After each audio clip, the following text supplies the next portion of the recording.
The vibrant saints in a cathedral's window might just be hiding the secret to human flight. For centuries, a theory has whispered that 22 master glassmakers encoded the blueprints for flying machines directly into their stained glass masterpieces.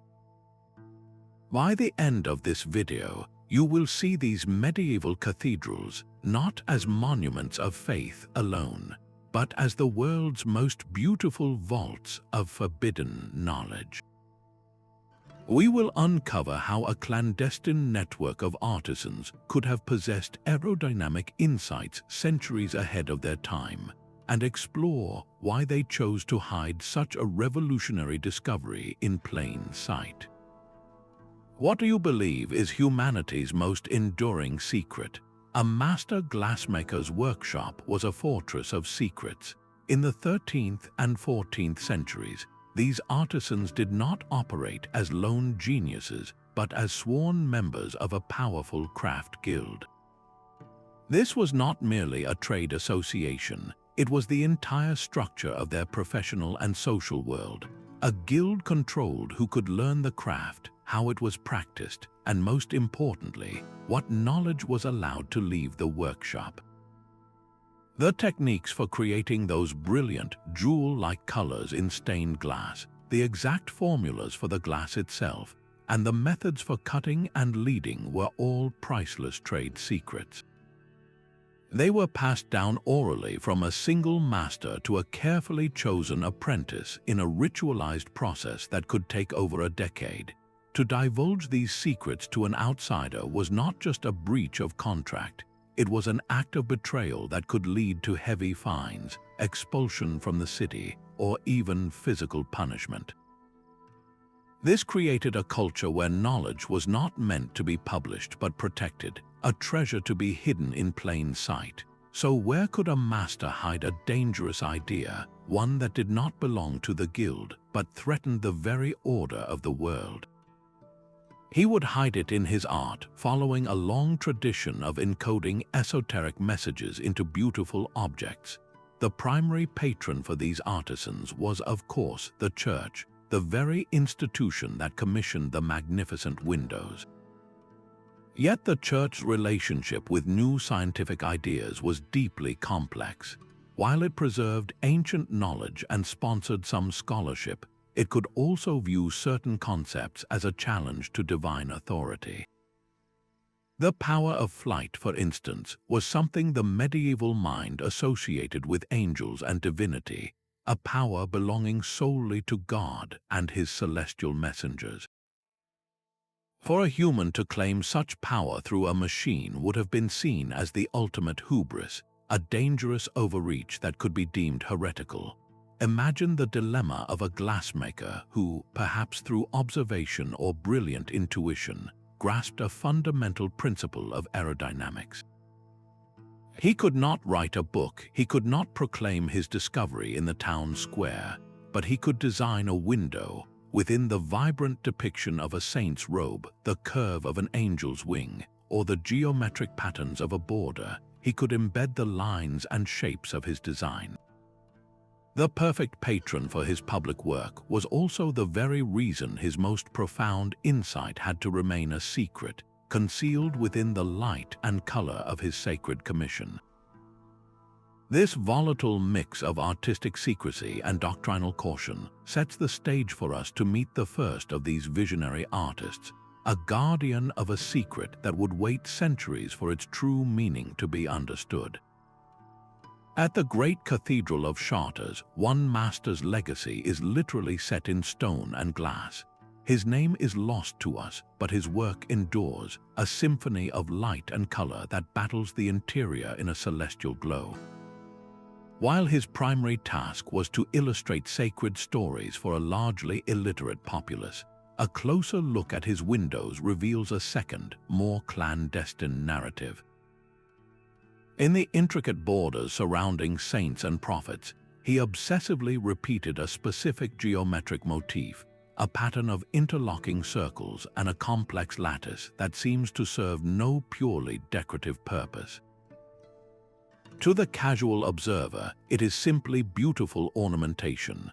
But to an eye trained in mechanics, these patterns bear a startling resemblance to the articulated wing structures of an ornithopter, a flying machine that mimics the flapping motion of a bird. This was not random artistry. It was a period of breathtaking architectural ambition, where masons were pushing the very limits of stone and gravity to reach for the heavens. This glassmaker was doing the same with his own medium. His few surviving personal notes, written in a cryptic hand, speak of the ascent of man towards the heavens. This phrase was common in a spiritual context, yet his usage suggests a more literal, physical ambition. His designs demonstrate an innate grasp of principles that would only be named centuries later: structural integrity and load distribution. The way his lead cames, the strips that hold the glass, form a reinforcing network mirrors the struts and spars of a wing, designed to bear a weight and resist the forces of the air. His windows were more than sermons. They were technical manuscripts written in a language of geometry and light, a secret he would pass not in a book, but through the work of a fellow artisan miles away in Reims. Reims' Cathedral became the canvas for a second master, a man we might call the geometrist. He took the foundational ideas from Chartres and elevated them into a new language of pure mathematics.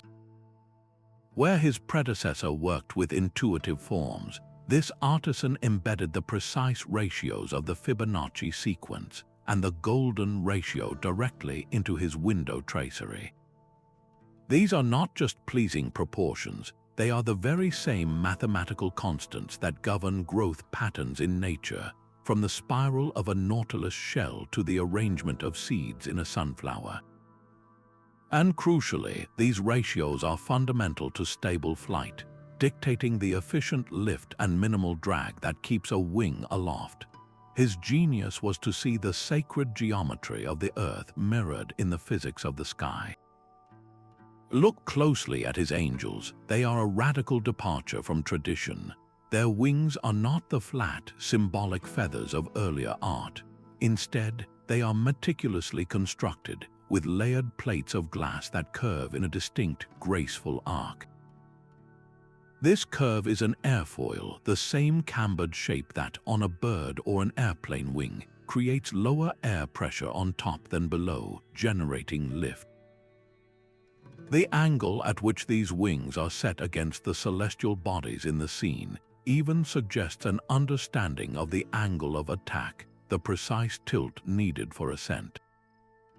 This was more than artistic license. It was a technical diagram disguised as divine imagery. How did this French glassmaker come to understand such advanced principles? Historical records suggest he was a traveler, a man who journeyed far beyond the quarries of his homeland. It is highly probable that on his travels, perhaps to great trading centers or monastic libraries, he encountered Arabic texts on mathematics and engineering. These works, preserving and expanding upon ancient Greek knowledge, were slowly filtering into Europe, filled with revolutionary ideas about geometry, optics, and mechanics. The geometrist could not openly study these texts, but he could absorb their lessons and secretly integrate them into the one medium he controlled completely, his sacred art. His work represents a quantum leap, moving from encoding basic mechanical shapes to illustrating sophisticated aerodynamic forces. This rising complexity would soon reach its peak in the work of a third master, whose windows would not just suggest flight, but depict its very machine.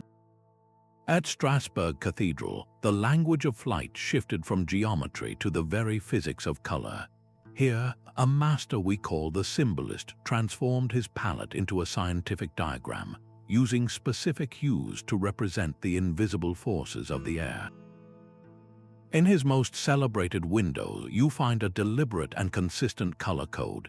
Deep, rich blues are not merely the color of the sky, they are strategically placed to signify drag, the resistance of the atmosphere itself. Brilliant, radiant golds and yellows, often arranged in forceful, upward streaming lines, appear to represent thrust and lift, the power required to overcome that resistance and achieve ascent. This was a color-coded blueprint for aerodynamic principles, hidden within the divine glow of the saints. This master was no isolated genius. Surviving fragments of his personal correspondence reveal he was part of a clandestine network of thinkers, men who exchanged letters discussing natural philosophy under the guise of discussing art. In one such letter, he writes of his desire to harness the wind's secret paths, a phrase that sounds poetic but carries a deeply technical meaning. He was not just observing the wind, he was trying to map its behavior, to understand the very pathways air takes around an object. His most compelling evidence is found in the famous Ascension window. The background is not a simple, serene heaven. It is a dynamic, turbulent field of swirling colors, a vortex of blues, whites, and golds that seems to churn with energy. To a modern eye trained in fluid dynamics, these patterns are uncanny. They match almost perfectly with contemporary diagrams of laminar and turbulent airflow over an airfoil. This swirling vortex is a visual representation of what we now call Bernoulli's principle, the concept that faster-moving air creates lower pressure. The symbolist had intuitively grasped that the curved shape of a wing forces air to travel faster over the top, creating that crucial pressure difference that results in lift. He could not write the equation, so he painted the effect. His window is a snapshot of the sky in motion, a secret understanding of the principle that would one day allow humanity to fly. These angelic wings are not just symbols of divinity, they are functional diagrams of flight. Look past the holy radiance and you will see the precise curvature of an airfoil, the same cross-sectional shape that defines a modern airplane wing. The leading edge is thick and rounded, seamlessly flowing into a gracefully arched upper surface that then tapers to a thin, sharp trailing edge. This is not an artistic choice, it is an engineering specification. This specific shape is what manipulates air pressure, forcing air to travel faster over the top of the wing than underneath it. Faster moving air results in lower pressure, and it is this difference in pressure between the top and bottom surfaces that creates the invisible force we call lift. The glassmakers did more than just sculpt this shape. They used the very property of light through colored glass to illustrate the principle in action. Notice how the deep reds and vibrant oranges often cluster along the underside of these wings. These warm, intense colors can be read as a representation of the higher pressure zone, the dense cushion of air building beneath the wing. Then observe the brilliant blues and cool purples that dominate the upper surfaces. These hues symbolize the lower pressure area, the thin, fast-moving air rushing over the curve. The lead cames that hold the glass pieces are not just structural, they act like the streamlines in a scientific diagram, tracing the path that air would take over this exact form. This is a masterclass in hiding a revolutionary concept in the most sacred of imagery. How could a medieval artisan possess such a sophisticated grasp of fluid dynamics, a science that would not be formally defined for centuries? The answer seems to lie not in a single genius, but in a chain of knowledge passed between these masters, a secret tradition pointing towards a fourth and even more mysterious figure, whose role was not to build, but to gather the very seeds of this understanding from the far corners of the known world. While the symbolist at Strasbourg mapped the invisible physics of the air, another mind in Canterbury was building its vessel. At Canterbury Cathedral, a fourth master, known to us as the Alchemist, merged the sacred art of glass with the forbidden world of proto-science. His official role was to craft windows depicting saints and miracles, but his private passion was alchemy, the quest to transform matter and uncover nature's fundamental laws. This dual identity was his greatest asset and his deepest secret. Within his vibrant panels, the familiar symbols of his other life appear, woven seamlessly into the holy narratives. The Ouroboros, the serpent eating its own tail, symbolizing eternal cycles, coils in a border. A brilliant red glass panel, shaped like the philosopher's stone, sits at the center of a saint's halo. To the faithful, these were abstract decorations. To the initiated, they were clues. When these symbols are connected to the geometric patterns surrounding them, they form the outline of a long, slender, and incredibly sturdy frame. This is not the skeleton of a mythical beast. It is the precise design for a glider's fuselage, a lightweight, rigid structure capable of bearing a human weight. His obsession with transformation went beyond symbols and into the very substance of his craft. He kept detailed notes on his experiments with glass composition, meticulously recording recipes that used different metallic oxides and cooling techniques to produce panes of exceptional strength for their minimal weight. This was not merely an artist's pursuit of beauty, it was an engineer's systematic search for the optimal materials needed for flight, where every ounce saved was a step closer to the sky. The Canterbury Alchemist stands as a pivotal bridge in this hidden tradition. He transformed the abstract geometries and fluid dynamics of his predecessors into a tangible, physical blueprint. He was the point where mystical pursuit met practical engineering, a fusion of art and science that would soon find its ultimate expression in the bustling, intellectually charged atmosphere of medieval Paris.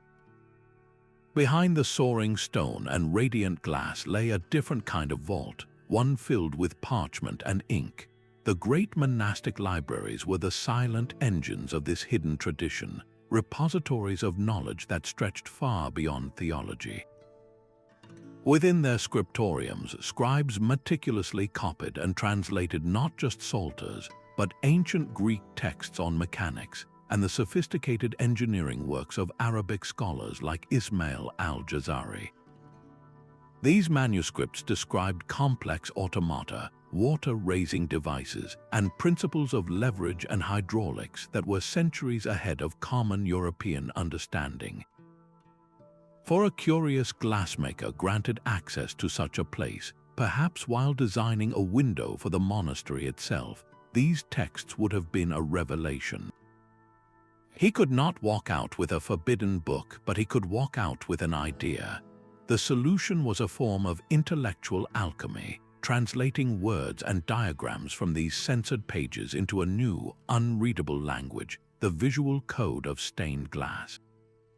A design for Al-Jazari's intricate elephant clock could be abstracted into the geometric tracery of a rose window. A principle from Archimedes on fluid displacement might be hidden in the flowing robes of a prophet. The library was the source and the window was the safe, a public display case for a dangerous idea, rendered invisible to those who did not possess the key. This cross-pollination between scribe and artisan in these hushed halls created a unique intellectual environment. The boundaries between prayer and physics were fluid, a space where contemplating the nature of angels could lead to pondering the properties of air. This clandestine network of preservation through art was not born of paranoia, but of a profound sense of duty. These men were safeguarding a fragile thread of understanding, ensuring that a vision of flight would not be lost to time, suppression, or flame. Their story culminates with a fifth and final artisan, a figure who did not just encode knowledge, but who may have attempted to build the very machine his predecessors only dreamed of. The Parisian innovator worked in an atmosphere crackling with new ideas. From his workshop, the debates of the Latin Quarter scholars were a constant murmur, a hum of intellectual energy that seeped into his designs. At Sainte-Chapelle, his official task was to glorify the French monarchy and illustrate biblical history, but his personal project was far more ambitious. He surrounded saints and kings with breathtakingly intricate representations of celestial spheres and complex clockwork mechanisms, beautiful machines that mirrored the ordered universe. For the first time, a glassmaker was not just hiding principles of flight, he was hiding its controls. Look closely at the metalwork, the lead cames that form the skeleton of the window. They do more than hold the glass. In certain panels, these lines trace out clear, deliberate patterns that can be read as mechanical linkages. One shows a pivoting surface at the edge of a wing-like shape, a perfect representation of an aileron. Another depicts a vertical fin with a movable section, unmistakably a rudder. These are not decorative flourishes. They are the essential components for steering, for turning a simple glider into a controllable aircraft. The Innovator had moved beyond the question of how to get airborne. He was solving the next, equally critical puzzle: how to navigate the sky once you were there. His work represents the moment when abstract aerodynamic theory collided with practical, hands-on mechanics. This crucial thread of controlled flight, born in the intellectual heart of Paris, would soon travel east, finding its most daring application in the work of a master in Cologne. The lead lines in a Cologne cathedral window trace more than a saint's form. They sketch a three-dimensional map for the sky. A sixth master, the Cologne Cartographer, turned his entire composition into a technical drawing. His backgrounds are not simple landscapes or golden heavens. They are dense with fine, intersecting lines that form precise grids, reminiscent of the latitude and longitude used by the navigators he was known to consult. These are not random decorations. When you mentally overlay these grids onto the central images of angels and soaring figures, they snap into focus as an assembly diagram. The lines define specific angles for wing joints, the exact length of structural members, and the critical dihedral angle of the wings themselves, that subtle upward V-shape that provides inherent stability in flight. This was a quantum leap from suggestion to specification. Where the Parisian Innovator hid the controls, the Cartographer provided the full-scale blueprints. His association with mapmakers and ship pilots was crucial. These were men who thought in three dimensions, who understood prevailing winds, air currents, and the challenges of navigation across a featureless expanse. The Cartographer was applying their earthly science to a celestial problem. His windows represent the most systematic and practical approach yet, a move away from mystical encoding toward a clear, buildable plan. This obsession with precise measurement and assembly forces a new question. If these men had such detailed designs, what stopped them from building their machine? The answer may lie not in the design, but in the substance, in the very materials they had to work with. The vibrant colors of a cathedral window are more than just decoration. They are a chemical recipe for flight. Each specific hue demanded a unique formula, a precise alchemy of metallic oxides fused into silica sand at intense heat. A brilliant blue was not merely a choice, it was a statement of material science, achieved by adding cobalt oxide to the molten glass. Cobalt was not just a pigment, it was a metal prized by blacksmiths for its ability to create exceptionally hard, durable steel. The glassmaker's use of cobalt could be a hidden message, a clue pointing toward the necessity of strong, lightweight metal alloys for a flying machine's frame, materials that would not shatter under the immense stresses of the air. The thickness of each glass pane is another part of this coded language. Look closely at any great window and you will see a deliberate variation, a masterful play of light and shadow created by glass of different densities. A thin, almost flexible pane of pale yellow or green, used in the flowing robes of an angel, could be a direct instruction for the wing surfaces of a glider, requiring a material that is both light and capable of subtle flex. Just a few inches away, a thick, deeply colored piece of ruby red or sapphire blue, forming the sturdy staff of a saint or the base of a column, might signify the need for a dense, immensely strong material for the central fuselage, the backbone of the machine meant to bear the pilot's weight. Even the process of creation itself was a lesson.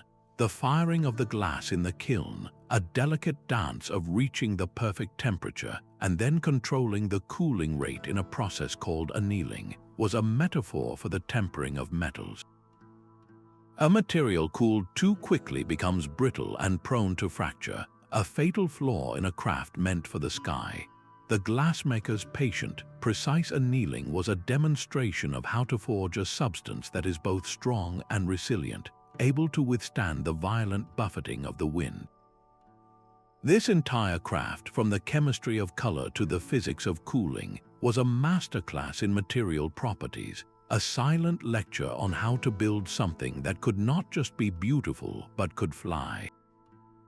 A new kind of strength began to radiate from the windows of Florence, one born not just of color but of pure structural logic.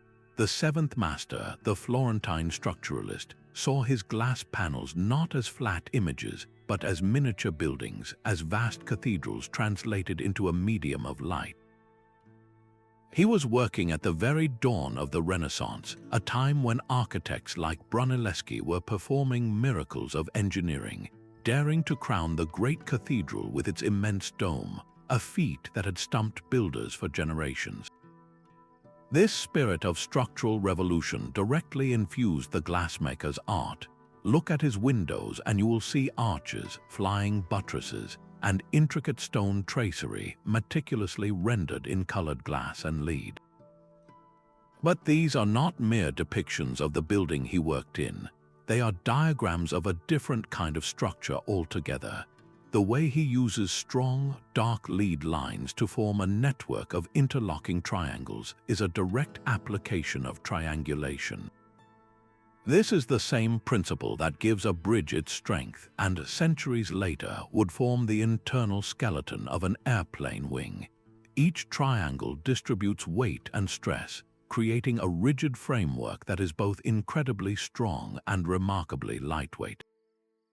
He was hiding the secret of the truss and the spar inside the sacred architecture itself, proving that the logic holding a cathedral aloft was the very same logic needed to conquer the sky. His genius was in this fusion, moving the hidden knowledge from suggestive shapes to a fully realized, integrated structural solution. This leap from elegant theory to robust, buildable form marks a critical evolution in the secret tradition, setting the stage for the next master, whose work would inject this sturdy framework with a startling new quality, motion. The vast windows of York Minster pulse with a wind that seems to blow directly from another age. Here, a master we call the dynamicist turned his entire canvas into a study of motion. His saints and angels are not posed in static glory. They are caught in a moment of violent transition, their robes and wings swept back in sharp, flowing lines as if battling a powerful headwind. This dynamism is far more than artistic flair. It is a sophisticated physics lesson disguised as religious art. The precise angles of the figures and the directional sweep of the drapery form a series of vector diagrams, illustrating the direction and magnitude of forces like lift, drag, and thrust acting upon a body moving through the air. He was mapping the invisible push and pull of the atmosphere itself. His genius was amplified by his material of choice, griselle glass. This is clear or lightly tinted glass with intricate designs painted directly onto it in fine, grayish lines. This technique freed him from the constraints of the heavy lead cames, allowing him to draw with a draftsman's precision. With these delicate painted lines, he could trace potential airflow patterns over a curved surface, showing how air would split at the leading edge of a wing and flow smoothly over the top and bottom. He could even illustrate stress distributions, using thicker concentrations of paint to show where the greatest forces would concentrate on the wing structure during flight. This represents a profound conceptual leap. The dynamicist was no longer just concerned with the machine's static design. He was simulating its behavior in a live environment. He was asking and answering critical performance questions. How would the craft handle the stress of a turn? Where would the air pressure be greatest during a climb? His windows are not just blueprints, they are the world's first virtual wind tunnels, a breathtaking attempt to capture the physics of flight in motion, long before the science had a name. This focus on performance and control leads us directly to the next challenge, a problem of immense complexity that would occupy a ninth master, the problem of how a human pilot could possibly command such a machine. Lift is only half the battle. A machine that can rise must also move forward, and the ninth master understood this fundamental truth. His genius was to encode the very concept of propulsion within the sacred stories themselves, turning symbols of divine power into blueprints for physical thrust. Look for the recurring motif of the bellows, often shown in scenes of blacksmiths crafting sacred objects. To the faithful, this was a simple tool, but to an initiate, its rhythmic compression and expansion was a direct analogy for a piston engine, a way to harness and direct a powerful blast of air. This same principle appears in the swirling vortexes of color representing the Holy Spirit descending as a mighty wind, a force shown not as a gentle breeze, but as a focused, directional stream capable of pushing an object through the sky. The most striking example is found in depictions of Elijah's chariot of fire. The artist does not merely paint the prophet ascending, he concentrates a furnace of color, a dense mosaic of molten red, orange, and yellow glass directly behind and beneath the chariot's wheels. This is not just heavenly radiance, it is a brilliant visualization of thrust, a controlled explosion of energy propelling the vehicle forward in a manner strikingly similar to the principle of jet propulsion. The artist is using the most powerful force he can imagine, divine fire, to represent the raw power needed to overcome drag and achieve sustained flight. But his thinking was not limited to raw power alone. In other panels, within the complex architecture of Solomon's Temple or the workings of Noah's Ark, he hides intricate systems of interlocking gears and taut, carefully drawn ropes running through pulleys. These are not random decorative elements, they are precise mechanical diagrams for potential drivetrains, systems that could convert a source of rotational energy, perhaps from a wound spring or a pilot's own pedaling, into the rapid, rhythmic motion needed to turn a propeller or power a set of mechanical wings. This holistic approach reveals a mind that saw the entire puzzle, from the shape of the wing to the source of its power. The ninth master was building a complete system in glass, proving that these visionaries were not just dreamers of aerodynamics, but practical engineers solving the last great obstacle to taking to the skies. Venetian glassmakers saw the world through a lens of ropes and rigging. Isolated on the island of Murano, one master craftsman, the Venetian mechanic, looked past his fiery furnaces to the bustling lagoon, drawing inspiration from the most advanced machines of his age, the great sailing ships. His windows are a forest of intricate lines, a delicate tracery of lead that seems to mimic the complex web of ropes, blocks, and pulleys used to control a vessel's vast sails. Yet these lines do more than decorate a saint's robe or frame a biblical scene. When you follow their paths, they resolve into something else entirely, a sophisticated network of control cables. These are the tendons of a flying machine, the very systems needed to translate a pilot's slight movement into a precise adjustment of a wing's flap or the turn of a rudder. He was solving the problem of interface, how a human body could command a mechanical one in the fluid, three-dimensional realm of the sky. His medium was as revolutionary as his message. Venetian glass was renowned for its unparalleled clarity and strength, a product of secret local formulas and masterful technique. This allowed him to construct windows of breathtaking complexity, layering panels of glass to create depth and dimension. This layered assembly is itself a model, a direct analogy for the interconnected systems of his hypothetical aircraft, where a single command from the cockpit would travel through a network of linkages to produce a coordinated movement across the entire structure. Having spent a lifetime watching sailors harness the invisible power of the wind to propel heavy wooden hulls across the sea, he naturally applied that same principle to the air. His designs are a perfect synthesis of nautical and aerial engineering, a unique vision born from a city built on water, reaching for the sky. This practical, mechanical approach stands in stark contrast to the next master, whose work emerged from a place of deep spiritual contemplation, seeking the secret of flight not in the shipyard but in the human soul. High above the nave of a Spanish cathedral, the constellations are not just mapped, they are transformed into a pilot's celestial guide. The 10th master, the Iberian astronomer, turned his profound knowledge of the stars into a revolutionary tool for navigating the sky. He did not simply paint the Big Dipper or Orion's belt with beautiful accuracy. He connected the stars with lines of lead that form a double image. One layer shows the familiar shape of the constellation, but follow the lines further, and they resolve into something entirely different, tracing precise, curved pathways across the heavens. These are not random artistic choices, they are flight paths, charted routes that account for the invisible rivers of air known as the prevailing winds.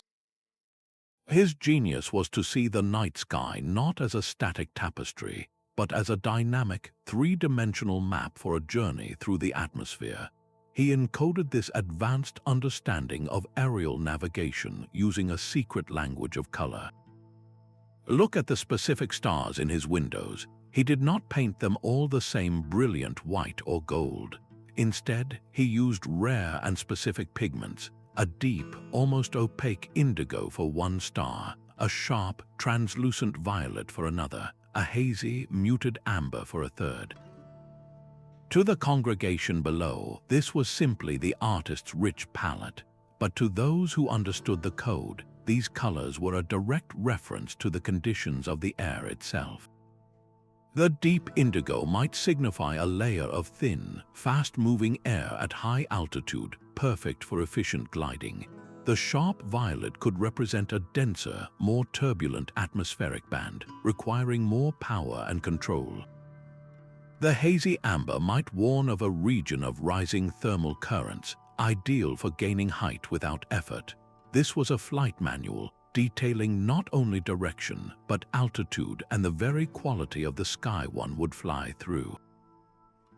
Living and working in medieval Spain, a land where Christian, Jewish, and Islamic scholars often exchanged ideas, the Iberian astronomer had unparalleled access to the most advanced astronomical and mathematical texts of the age. From Arabic zij or astronomical tables, he learned to predict celestial movements with stunning precision. From Jewish cartographers, he absorbed new techniques for charting the physical world. He fused this knowledge into his sacred art, applying the ancient science of celestial navigation, used for centuries by sailors to cross trackless seas, to the futuristic problem of aerial navigation. His windows asked and answered a question his predecessors had only hinted at. It is one thing to build a machine that can fly, but how will you find your way? Inside the soaring nave of St. Vitus Cathedral, a master was solving the final, most human piece of the puzzle. The Pragmatist of Prague looked past the wings and the wind to the person who would sit at the heart of the machine. His divine figures do not float passively in a heavenly glow. They are actively engaged with the structures that carry them. A saint's chariot is not a simple platform. It is a detailed cockpit, complete with a clearly defined seat that contours to the human form. Intricate lines of lead trace across a figure's torso and lap, forming unmistakable harnesses and restraint systems. In the hands of archangels, you find not just scepters of power, but complex arrangements of levers and hand grips, integrated directly into the arms of their thrones. This was a radical shift in thinking. The Pragmatist was not merely illustrating a machine that could fly, he was designing an interface for the pilot who would command it. His concern was ergonomics, the practical relationship between the human body and the technology it operates, ensuring the pilot could both control the vehicle and survive the experience. This attention to safety and usability reveals a mind moving from abstract theory to applied practical engineering. This pragmatic vision is encoded in his patterns. He frequently used checkered borders and sequences of repeating geometric shapes. To a casual observer, they are beautiful ornamentation, but when viewed as part of the larger machine, these patterns transform into calibration scales. The checks become a visual guide for measurement, a way to mark the precise angle of a control surface or the exact tension in a cable. The repeated sequences could indicate incremental settings, like the notches on a modern control panel, allowing a pilot to make fine, repeatable adjustments to the flight apparatus. This focus on calibration is what separates a fanciful idea from a user-ready technology. It shows an understanding that a flying machine is a dynamic system requiring constant, precise tuning by its human operator. The work of the Pragmatist completes a vital link in this centuries-long chain of hidden knowledge. He answered the question his 10 predecessors had built towards: once the machine is built, how does a human being actually fly it? His windows are the world's oldest user manual for a technology that would not exist for another 500 years, a final testament to the breathtaking practicality hidden within their divine art. The true power of the Glassmakers Guild lay not in its public works, but in its private rites. A 12th master, a guardian of rituals operating from the shadows of guild leadership, held the responsibility for the secret's very survival. While his name is absent from cathedral records, his influence echoes through the tradition. He was the curator of an unbroken chain, the one who ensured the aerodynamic knowledge embedded in one master's windows would be understood by the next generation. Guild initiation ceremonies were not simple formalities, they were profound psychological journeys. A promising apprentice might be blindfolded and led on a symbolic ascent, a ritual echoing the very flight the guild secretly pursued. At the climax of this rite, he would be presented with a complex stained glass panel and asked to describe what he saw. The average candidate would speak of saints and biblical scenes. But the chosen one, the initiate with the right mind, would see something else entirely. He would describe the geometric patterns as load-bearing structures, the colors as pressure gradients, and the lead lines as control linkages. His ability to perceive the technical schematic hidden within the sacred image was his final test. This guardian did not select apprentices for their artistic skill alone, but for a rare form of double vision, the capacity to see both the divine story for the masses and the engineering diagram for the few. This reveals the entire endeavor in a new light. It was not a scattered series of isolated geniuses, but a coordinated, clandestine operation spanning centuries. The transmission of the blueprints was a deliberate, carefully managed process, an oral tradition reinforced by encoded visual puzzles set in the most public of places. The survival of this dangerous knowledge depended entirely on this meticulous, secretive succession plan, a system so effective it operated in plain sight for hundreds of years without detection. This level of organization points toward a staggering conclusion that these artisans were not just dreaming of flight, they were systematically working towards a shared, distant goal, a unified project whose full scale we are only beginning to grasp. A single master working alone could never have assembled this puzzle. The true scope of their project only becomes clear when you map their locations across Europe, a scattered constellation of geniuses from Canterbury to Cologne, Florence to Prague. This was not a series of isolated flashes of inspiration, but a coordinated network operating across hundreds of miles. How did they manage such a feat? The medieval world was far more connected than we often assume. These master glassmakers were itinerant by nature, traveling from one great cathedral building site to the next, drawn by decades-long projects that required their unique skills. They would have met on the scaffolding of Chartres, at guild assemblies in Paris, or in the lodgings of a shared patron. In these huddled conversations, conducted away from the ears of the clergy and the public, they could share their latest insights under the guise of discussing artistic technique. A master from Strasbourg might describe his discoveries about turbulent airflow to a colleague from York, who would then encode that principle into the dynamic drapery of his own saints. They also relied on trusted messengers, often monks or merchants traveling well-established trade and pilgrimage routes, to carry coded letters and detailed sketches between workshops. This constant, clandestine exchange was essential for maintaining a consistent symbolic language. The specific curve of an angel's wing, the precise geometric pattern in a border, the deliberate choice of a cobalt blue, all had to mean the same thing to an initiate in England as it did to one in Italy. This network transformed their work from individual acts of brilliance into a cumulative, continental project. The Florentines' breakthrough in structural triangulation could be sent north to the Pragmatist in Prague, who would then integrate that strong, lightweight framework into his designs for a pilot's cockpit.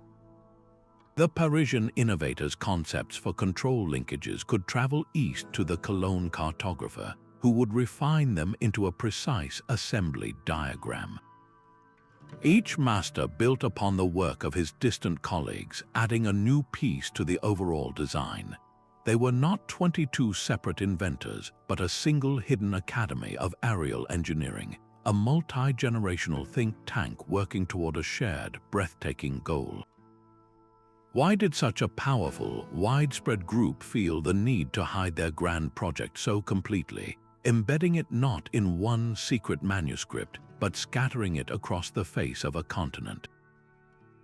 So why go to such extraordinary lengths to hide this knowledge? The answer lies in the perilous balance of power in the medieval world.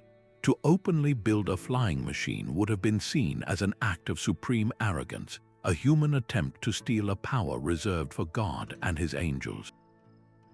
The Church, the very institution that funded their art, could have swiftly condemned such a project as heresy, with devastating consequences for the artisan and his entire guild. But the motive ran deeper than simple fear. The guilds themselves were built on the control of specialized knowledge. A secret this vast, this revolutionary, was their ultimate treasure and their greatest liability. Sharing it freely would have dismantled the very economic and social structure that gave them status and protection. Yet there is a third, more profound layer to their silence. These men were not just craftsmen, they were deep thinkers who understood their society. They lived in a rigid feudal order where power flowed from the castle and the cathedral. What would happen if the power of flight, the ability to soar over walls and bypass boundaries, fell into the wrong hands? It could shatter the entire social structure, leading to chaos, espionage, and warfare on an unimaginable scale. The glassmakers may have looked at their world and made a conscious collective choice. They decided that humanity was not yet mature enough to wield this power responsibly. Their act of concealment was not one of cowardice but of profound guardianship. They became the self-appointed custodians of a dangerous truth, embedding it in the one medium they knew would endure for centuries, waiting for a future age with the wisdom to uncover it and the stability to use it well. This philosophical weight transforms their beautiful windows into something far greater, a timeless covenant between the past and the future, challenging us to consider what responsibilities come with our own world-changing discoveries.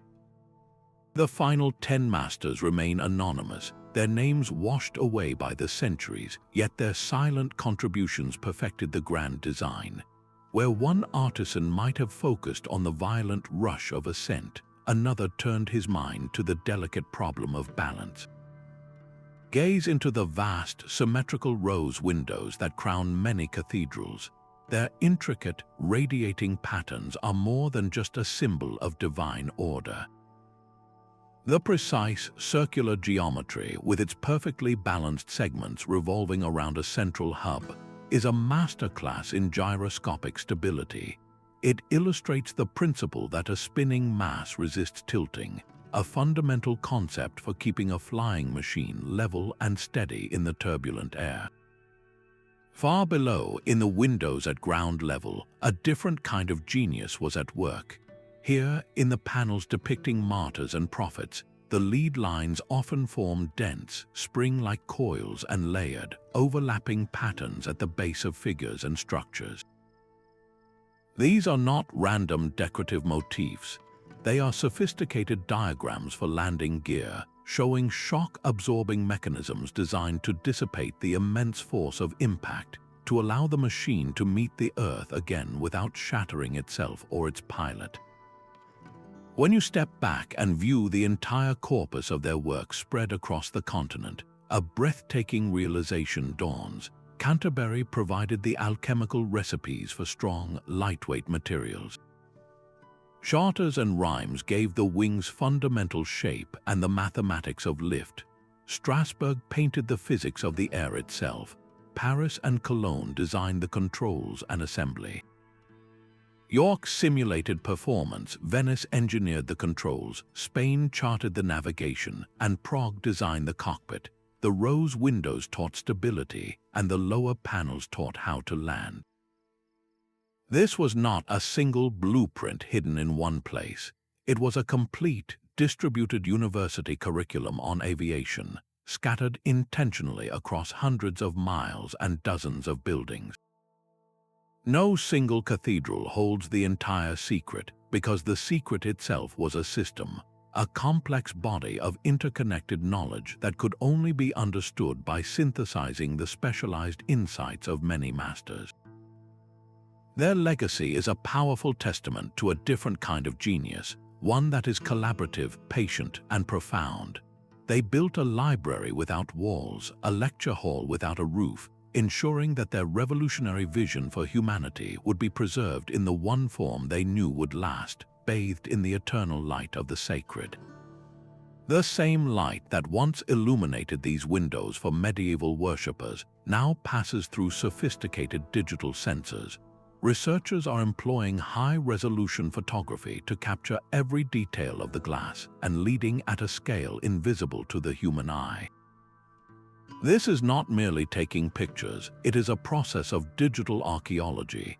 By tracing the precise paths of the lead cames and mapping the exact boundaries between colors with specialized software, they can isolate the hidden geometries from the sacred imagery. These digital tracings are then fed into three-dimensional modeling programs, allowing engineers to manipulate the lines and shapes in virtual space. What emerges from this digital reconstruction is startling. The intricate border from a window in Chartres, when its lines are isolated and extruded, resolves into a three-dimensional model of a lightweight, braced wing structure. The swirling colors from Strasbourg, analyzed for their spatial relationships, generate a fluid dynamic simulation that mirrors modern airflow diagrams. This decoding process is a unique fusion of disciplines where art historians provide the context, computer scientists build the models, and aerospace engineers interpret the results. It proves that the glassmakers' codes were not simple ciphers, but deeply embedded technical schematics of such sophistication that they required 21st century technology to be fully visualized and understood. Each digital discovery acts like a new piece of a vast intercontinental puzzle. The structural logic from a Florentine window aligns perfectly with the control linkages from a Parisian panel, suggesting a unified, coherent design philosophy spanning centuries. This evidence challenges the very timeline of human innovation, forcing us to reconsider the intellectual capabilities of the medieval mind. These artisans were not merely inspired craftsmen, they were proto-engineers who visualized complex mechanical systems in an age without the language to describe them. Their legacy, preserved in color and light, remains one of history's most elegant and enduring mysteries, a silent conversation between the past and the future happening right before our eyes. Of course, we must confront a powerful counterargument. Could all of this be a magnificent coincidence? Many esteemed art historians insist that it is. They argue that applying modern aerospace engineering concepts to medieval windows is a classic case of apophenia, the human tendency to find meaningful patterns in random information. For them, the geometric borders are simply standard decorative motifs from the guild's pattern books, replicated for efficiency and beauty. The angel's wings are not airfoils, but artistic interpretations based on the observable anatomy of birds like eagles and hawks, creatures the artisan saw every day. From this perspective, the primary and singular purpose of the glass was to illuminate biblical stories for a faithful populace, to inspire awe, and to glorify God through breathtaking color and light. To see hidden blueprints is to fundamentally misunderstand the medieval mind, which sought to represent the divine order, not to dismantle it with human invention. This skeptical view is not dismissive, it is a necessary anchor.